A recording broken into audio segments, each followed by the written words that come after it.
Good morning. আশা করব তোমরা সবাই খুব ভালো আছো আর সুস্থ আছো। আমিও খুব ভালো আছি। আজ হচ্ছে 31 জানুয়ারি, শনিবার। বাজে এখন ওই সকাল 8টার মতো।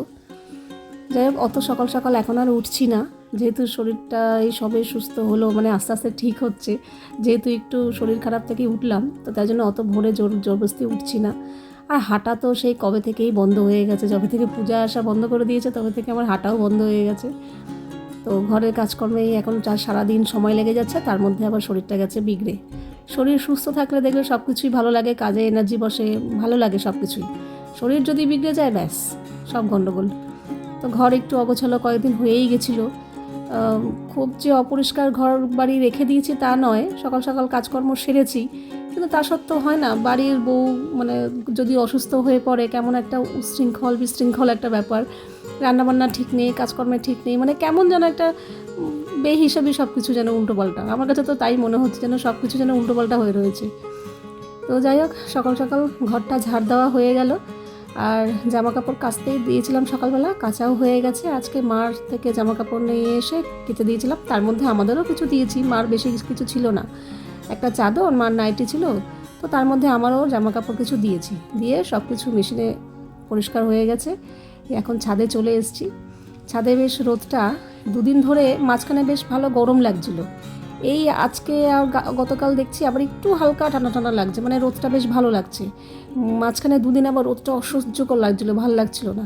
এখন আবার রোদের তেজটা না অতটাও নেই।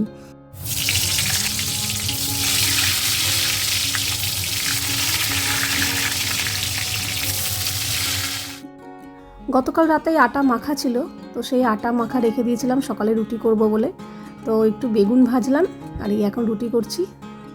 এখন গরম গরম রুটি খেয়ে তারপর কাজ আছে, এখনও ঘর মোছা হয়নি, তারপর বাসন অনেক রয়ে গেছে। রাতে তো বাসন এখন মাজছি না, অত বাসন রাতে সবাই শুয়ে টুয়ে পড়ার পর ভালোও লাগছে না, শরীরটাও খুব একটা জুতের নেই, ইচ্ছাও করছে না। তো তাই জন্য রাতে আর বাসন কোসন মাজা হচ্ছে না। দুনিয়ার বাসন পড়ে রয়েছে। আর তার মধ্যে দেখো, খুব ভালো সময় এই প্রথম আমার খুব গ্যাসটা মানে একটা খুব ভালো সময় শেষ হয়েছে। একদম রান্নাও প্রায় শেষ, আর আমার গ্যাসটাও শেষ হলো। না হলে তো সবসময় গ্যাস যখনই শেষ হবে রান্নার মাঝখানে, কিন্তু আজকে আমার কমপ্লিট। তো যাই হোক, গ্যাসটা ভাবলাম না চেঞ্জ করেই ফেলি। সিলিন্ডার বারান্দাতে তো থাকেই, নতুন সিলিন্ডার, তো আবার গ্যাস বুক করতে হবে। আবার যখন গ্যাস বুক করব, আবার যখন নতুন গ্যাস আসবে তখন আবার মানে বারান্দাতেই রাখি আর কি। পুরোনোটা এখন ওখানেই থাকলাম, যখন রাখলাম, যখন গ্যাস বুক করব তখন আবার ওখান থেকে নিয়ে সামনে এসে রাখি। কেন বলো তো, কারণ ওই সিলিন্ডার যিনি দিতে আসেন না, আমি প্রথম বারান্দাতেই রেখে দিতাম পুরনো সিলিন্ডার, মানে খালিটা আর কি। এবার উনি কাঁধে করে নিয়ে যখনই নামাতে গেছে, বারান্দায় একটা জায়গায় বাড়ি খেয়ে পুরো পুট্টিটা পুরো উঠিয়ে দিয়েছে। মানে এরকম একবার না, অনেকবার হয়েছে। তারপর থেকে ইন্দ্র বলছে কি, আসলে জায়গাটা ছোট না, ওনার দোষ বলবো না, জায়গাটা তো ছোট, ঘাট থেকে অত ভারী সিলিন্ডার নামানোটা খুবই মুশকিল। তো অত সাবধানে তো করা যায় না, ওরা তাড়াহুড়ো করে কাজ করে। তো তাই জন্য ইন্দ্র বলেছে ওখানের বারান্দায় রেখে দেবে না, যখনই গ্যাস বুক করবে খালি সিলিন্ডারটা সামনে এনে রেখে দেবে, জানো আজকালের মধ্যেই আসবে। তো তাই করি, এখন যখনই গ্যাস বুক করা হয় তখনই এই খালি সিলিন্ডারটা এনে একদম আমাদের এইখানে ডাইনিংয়েই একটা কাছে রেখে দিই, বাথরুমের সামনেটা রেখে দিই। যখন আসে নিতে ওনাকে এখান থেকেই দিয়ে দিই, ওনাকে আর বারান্দায় যেতে হয় না। তো যাই হোক, এই তো সিলিন্ডারটা পাল্টানোর পর মনে হলো কি, যেখানে সিলিন্ডারটা থাকে ওই জায়গাটা একটু মুছে পরিষ্কার করি, কারণ একটু ধুলো টুলো হয়ে গেছিলো। সবসময় তো আর এইসব জায়গায় পরিষ্কার করা হয় না। তো সিলিন্ডারটা বার করার পর এই জায়গাটাও পরিষ্কার করে মুছে টুছে নিলাম। আর আমি সিলিন্ডার একটা ওই কাঠের তক্তা আছে ওটার ওপর রাখি, কোনো রকম চাকার ওপর রাখি না, এখানে একটা তক্তার ওপর রাখি, সুবিধা হয়। তারপরে তো এর মধ্যে দুনিয়ার জিনিস রাখাই থাকে, বটি, নারকেল কোড়ানি, প্যাকেট পুকেট, তারপর পেপার, দুনিয়ার প্লাস্টিক, সমস্ত কিছু যেগুলো সবসময় লাগে না। আর যেহেতু সিলিন্ডারের ডোরটা এমনিতেও কোনো কাজে লাগে না, শুধু সিলিন্ডারটা অন করি অফ করি, ব্যাস। তাই জন্য দুনিয়ার হাবড়ি জাবড়ি জিনিস সব ওর মধ্যেই ঢুকিয়ে রেখে দিই। তো যাই হোক, সিলিন্ডার পাল্টানো হয়ে গেল। এবার হচ্ছে সমস্ত বাসন, মানে রাতের বাসন, সকালের বাসন, সব বাসন একসাথে জড়ো হয়েছে। এই এখন বাসন মেজে ঘষে পরিষ্কার করে রাখবো, রেখে আজকে একটা বিশাল বড় কাজ করব, সেটা হচ্ছে বাথরুম পরিষ্কার করে শ্যাম্পু করব। এটা আমার মাথায় রয়েছে, ইন্দ্র বারবার আমাকে না করেছে, এখন সবে শরীর খারাপ থেকে উঠলে এইসব কাজ করতে যেও না, কিন্তু আমি তখন আর কথা বাড়াইনি। আমার তো মনে মনে রয়েছে যে তুমি যা খুশি বলে গিয়ে, আমি করবই। আজকেই বাথরুম পরিষ্কার করে শ্যাম্পু করব, কারণ আজকে আমার রান্নার খুব একটা ঝামেলা নেই। আজকে না করলে অন্য দিন করলে আমারই বরং বেশি চাপ হয়ে যাবে। এখন দুপুর 1টা, আমার এই সমস্ত কাজকর্ম ঘরের কমপ্লিট হলো। চালটা ধুয়ে হাঁড়িতে রেডি করে রেখে গেছিলাম, এসে গ্যাসটা জ্বালিয়ে দিলাম। খালি ভাতটা করব, আর কিছু করতে হবে না, কারণ গতকাল সন্ধ্যেবেলা না মা বাবুর হাত দিয়ে তরকারি পাঠিয়েছে, তো সেটাই গরম করে আজকে খাওয়া দাওয়া হয়ে যাবে, কিছু করতে হবে না। এই জন্যই আজকে মানে শ্যাম্পু করার উদ্যোগটা নিয়েছি, নাহলে হয়তো কালকে করতাম, কারণ আজকে যেহেতু রান্না করতে হবে না, তরকারি রয়েছে, তো বললাম না আজকেই এই সমস্ত ঘরের কাজকর্ম সেরে আবার বাথরুম পরিষ্কার করে শ্যাম্পু দিয়ে স্নান করে এসে আবার রান্নাবান্নাটা চাপ হয়ে যাবে, তাড়াহুড়ো হয়ে যাবে। তো ভাবলাম আজকে যখন রান্না আছে তো আজকেই করে ফেলি, কালকে আবার রান্নাবান্না থাকবে। তো সপ্তাহের একটা বড় কাজ আজকে সারা হয়ে গেল। বাথরুম পরিষ্কার হয়ে গেছে, কারণ সামনের সপ্তাহে করতে পারবো কি পারবো না জানি না, কারণ সামনের সপ্তাহ থেকে তাতানের পরীক্ষা শুরু হয়ে যাচ্ছে সোমবার থেকে। তো পুরো সপ্তাহটাই পরীক্ষা থাকবে, মাঝখানে 1-2 দিন ছুটি থাকবে। তো যাই হোক, তবু এই আজকেই কমপ্লিট করে নিলাম কাজটা। আর আমার কিন্তু শরীর পুরো ফিট বলতে 99% ঠিক, 1% একটু সামান্য একটু উইক লাগছে, তো সেটা তো হবেই, একটা শরীর খারাপ থেকে উঠলে একটু তো লাগেই, তার মধ্যে তো আর কাজ বন্ধ নেই।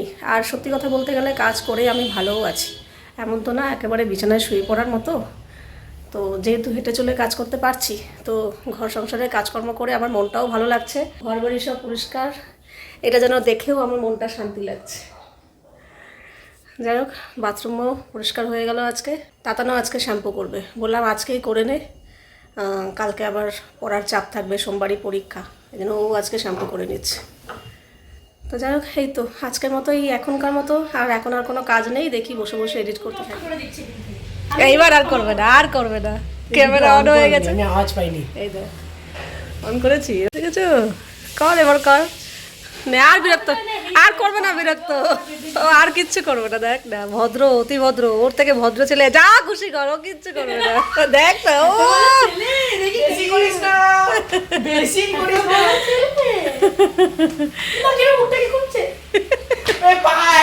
এই পায়লাও নেই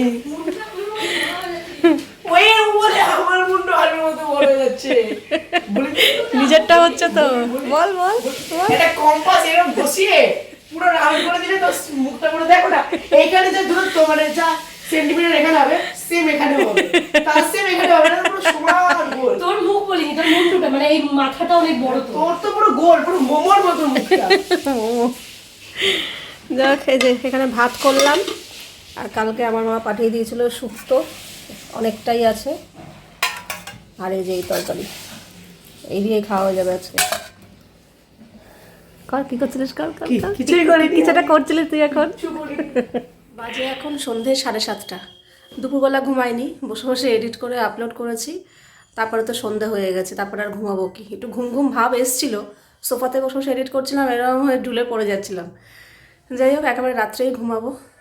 আর এখন একটু রেডি হয়ে নিয়েছি, রেডি হয়ে যাচ্ছি একটু দোকানের জিনিস আনতে লাগবে, আর সবথেকে বড় কথা, দোকানের জিনিস না আনলেও চলতো, এমন কিছু এমার্জেন্সি লাগবে না, মেন হচ্ছে ওষুধ আনতে লাগবে, আমাদের মাসের ওষুধ আনতে লাগবে। তো সেই ওষুধ আনতে যাব, তার জন্য ভাবলাম ওষুধ যখন আনতেই যাব তো দোকানের জিনিসও নিয়ে আসবো, আর দুধও নিয়ে আসবো।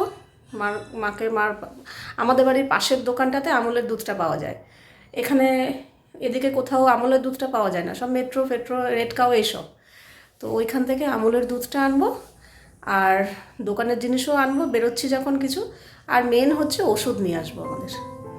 তো যাই, বেরোই, আসি, ওখান থেকে এসে আবার রান্নাবান্না করতে হবে। প্রথমে গেছিলাম আমাদের বাড়ির সামনের ওখান থেকে, দোকানটা থেকে দুধ নিয়েছি, তারপর মা আবার একটু দাঁড়াতে বললো, মা আবার ডাল তরকারি এগুলো নিয়ে আসলো, দিল ওখান থেকে। তারপরে গেছিলাম ওষুধের দোকানে, ওষুধ কিনেছি, ওখানে একটু সময় লেগেছে। তারপরে গেছি মুদি দোকানে, ওখানেও একটু সময় লেগেছে। তো বাড়িতে আস্তে আস্তে 9টা বেজে গেছিলো। এদিকে অন্যদিন আমার রান্নাবান্না করে বসে থাকি ইন্দ্রর জন্য, ও আসতে দেরি করে, কিংবা আসলেও এসে চা খায়, খেতে দেরি করে। আর আজকে যেহেতু আমার একটু লেট হয়ে গেছে, ব্যাস আজকেই চলে এসছে, এসে আবার বলছে কি চাও খাবে না, খিদে পেয়ে গেছে। মানে ভাবো, প্রত্যেক দিন আমার হয়ে থাকে, ও খায় না, আর আজকেই আমার হয়নি, আজকেই বলছে খাবে। তো যাক, এসে আর ভিডিও কিছু করিনি, কোনো রকম তাড়াতাড়ি করে জামা কাপড় ছেড়ে আমি হাত মুখ ধুয়ে আলু কেটে আলু ভাজলাম। কথা বলাই ছিল যে আলু ভাজা হবে আর রুটি হবে। এবার যেহেতু ওনার খিদে পেয়ে গেছে আর চলেও এসছে, এজন্য বলছে রুটি ক্যান্সেল, পরোটা, মানে আটা দিয়েই। তো একদিকে বাঁচোয়া যে আলাদা করে আর ময়দা মাখতে হয়নি, কারণ তাতানকে তো ময়দা দিয়ে পরোটা এখন দেবই না। তো আটা দিয়েই ওকে তাড়াতাড়ি করে আগে পরোটা করে দিলাম, আবার ডিমের ভুজিয়া করে দিলাম, আর আলু তো ভেজেইছিলাম। এই দিয়ে আমাদের ইন্দ্রবাবুকে দিয়ে দিয়েছি, ও সোফায় বসে খাচ্ছে। আর এদিকে আমাদের তাতানেরও কিন্তু খাওয়া হয়ে গেছে, ওকেও আমি গরম গরম রুটি করে দিয়েছি আর আলু ভাজা দিয়ে খেয়ে নিয়েছে, ওরও খাওয়া হয়ে গেছে। লাস্টে আমি এখন খেতে বসেছি। আর আমি এখন কি খাবো জানো তো? সেদিনকে তাতানকে ওই যে ভাত ছিল জল দিয়ে পান্তা ভাতের মতো মেখে দিলাম না, সেদিনকে আমার খুব ইচ্ছা করছিল যে ওরকম একটু খাবো। তো তার জন্য দুপুরের ভাত ছিল, আর আজকে ভাতটা না একটু নরমও হয়ে গেছিলো। আর দেখবে এরকম জল ঢালা ভাত একটু নরম হলেই ভালো লাগে। তো যখনই দুপুরবেলা ভাতটা নরম হয়েছিল, তখনই আমার ইচ্ছা করছিল যে আজকে রাত্রে আমি এই নরম ভাতটাই আর একটু ভালো করে মেখে জল ঢেলে খাবো। তার মধ্যে পেয়ে গেছি আলু ভাজা। এরকম জল ঢালা ভাতে আলু ভাজা দিয়ে তো আরও বেশি ভালো লাগে। তো তাই জন্যই আমাকে ইন্দ্র বলছে কি, বাবা তুমি রুটি খেতে এত ভালোবাসো, মানে আমি না খেলেও তুমি তোমার মতো রুটি করে খেয়েছো, এমনও দিন গেছে, আর আজকে রুটি খাচ্ছ না? আচ্ছা হ্যাঁ, আজকে আমার এটা খেতে ইচ্ছা করছে। সমানে আমার পিছনে লাগছে। তো যাই হোক, আমি এই ভাত নিয়েছি দুপুরের, একটু ভালো করে মেখে তার মধ্যে জল ঢেলে নুন লঙ্কা দিয়ে মেখে কাঁচা পেঁয়াজ দিয়ে আলু ভাজা দিয়ে যে ভালো খেয়েছি, মানে কি বলবো। এই আমি খেয়েছি, মানে আজকে আমাদের 3 জন 3 রকম ডিনার করেছি। একজন খেয়েছে পরোটা, একজন খেয়েছে রুটি, আমি খেয়েছি ভাত। তো আটা মাখা একটু রেখে দিয়েছি, তো দেখি সকালবেলা রুটি করা যাবে আর কি। আলু ভাজাও অনেকটাই রয়ে গেছে। আর এদিকে আমাদের ইন্দ্রবাবুর খাওয়া হয়ে গেছে, তাতানের খাওয়া হয়ে গেছে, আর এখন হয়ে গেছে সমস্যা কম্বলের।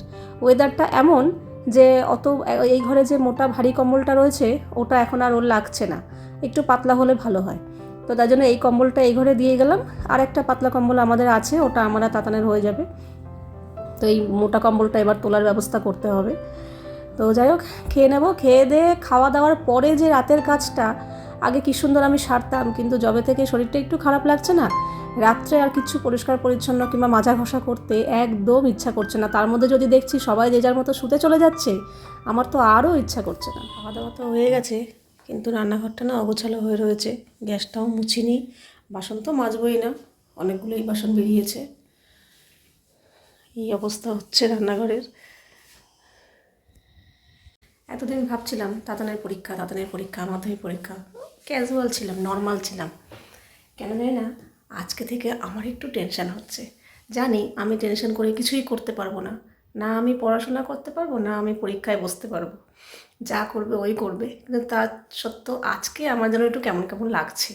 জানি না কালকে আমার কী হবে আর পরীক্ষার সময় কী হবে। আমি এটা ওকে বোঝাতে চাইছি না, বলিও নি, সবসময় বলছি হ্যাঁ ঠিক আছে, নর্মাল যেরকম স্কুলে পরীক্ষা দিস সেরকমই, কোনো ব্যাপার না, তুই শুধু চেষ্টা করে যাবে, আর কিছু না। তো ওকে বললে ও হয়তো টেনশন করবে, জানি না, কিন্তু আমার না আজকে একটু কেমন কেমন লাগছে, তোমাদের সাথে শেয়ার করলাম। জানি না সব মায়েদেরই কি এরকম হয় নাকি আমারই হচ্ছে। কালকে দিনটাই মাঝখানে রয়েছে, পরশুদিন থেকেই পরীক্ষা শুরু।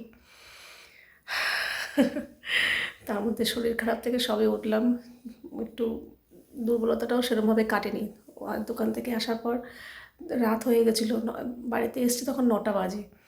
এসেই সঙ্গে সঙ্গে টুকটাক জিনিসপত্র এনেছিলাম, এসেই সঙ্গে সঙ্গে রান্নাঘরে ঢুকে পড়েছি। আলু ভাজা করলাম, তারপর আটা মাখলাম, ইন্দ্র পরোটা খেলো, ওকে আবার ডিমের ভুজিয়া করে দিলাম। আর তাতান রুটি খেয়েছে, আর আমি না রুটিটা খাইনি, ইচ্ছা করি। আমার একটু ইচ্ছা করলো কি ভাত খেতে, মানে আলু ভাজা করেছি তো, সেদিনকে তাতানকে ওই পান্তা ভাত মেখে দিয়েছিলাম, আমি তো খাইনি। তো আজকে আমার একটু ওরকম ইচ্ছা করছিল, এই জন্য দুপুরের ভাত ছিল, সেই ভাতের মধ্যে একটু জল ঢেলে নুন লঙ্কা দিয়ে মেখে পেঁয়াজ দিয়ে, কাঁচা পেঁয়াজ দিয়ে আলু ভাজা দিয়ে খেলাম, বেশ ভালো লাগলো। তো এই হচ্ছে ব্যাপার। তাতান শুয়ে পড়েছে, সকালবেলা উঠবে। তো আমার একটু কেমন কেমন লাগছে পরীক্ষার জন্য। আর হ্যাঁ, যেটা বলছিলাম, এসেই সঙ্গে সঙ্গে কাজে লেগে পড়েছে, তো কেমন যেন হাত পা কাঁপছিল, শরীরটা একটু দুর্বল লাগছিলো, মাথা ঘোরাচ্ছিল। তখনই বুঝলাম এখন অবধি পুরোপুরি কিওর হয়নি। তার মধ্যে আবার দুপুরে ঘুমটাও তো হয়নি, একটু রেস্টও হয়নি। তো ঘুম পেয়ে যাচ্ছে, আর শরীরে দিচ্ছে না, ভাল লাগছে না, কেমন যেন করছে। অন্য সময় হলে এইসব কাজ আমি করে শুতাম, এই প্রথম মনে হয় এই কদিন ধরে আমার একটু অনিয়মই হয়ে যাচ্ছে। তবে হ্যাঁ, সকালবেলা উঠে পুরো পরিষ্কার করে ফেলবো, তবে রাত্রেবেলা এরকম রেখে শুতে আমার কেমন লাগে, যেটা কখনো করিনি। আজকে করব, কিছু করার নেই। আজকে না, গত 2-3 দিন ধরে এরকমই হচ্ছে, রাত্রেবেলা কিছু করে পরিষ্কার করে শুতে পারছি না, সকালবেলা উঠে করছি। কিছু করার নেই, যখন যেরকম তখন সেরকম। এখন জোর করে যদি এসব কাজ করতে যাই না, আরও রাত হয়ে যাবে, শুতে শুতে আমার শরীর আরও খারাপ হয়ে যাবে। কাজে এখন শরীর খারাপ করলে চলবে না, ওর পরীক্ষা আসছে সামনে, আমাকেও সুস্থ থাকতে হবে। তার মধ্যে এখন পূজাও আসতে পারছে না, ওর আস্তে আস্তে এখনও অনেক দেরি, ওদিকে কাজ বাজ সব মিটবে তারপরেও আসবে। কাজেই আমাকে এদিক থেকে যখন সব সামলাতে হবে, কাজেই আমাকে সুস্থ থাকতে হবে। আর সুস্থ থাকতে হলে এখন এসব থাক, আগে আমি ফ্রেশ হয়ে গিয়ে আমি আগে ঘুমাই, তাহলে গিয়ে ঠিক হবে। তো চলো, আজকের ভিডিওটা এখানেই শেষ করছি। আবার দেখা হবে তোমাদের সাথে নেক্সট ভিডিওতে। তোমরা সবাই খুব ভালো থাকবে, সাবধানে থাকবে, সুস্থ থাকবে। তাহলে love you all, good night and tata.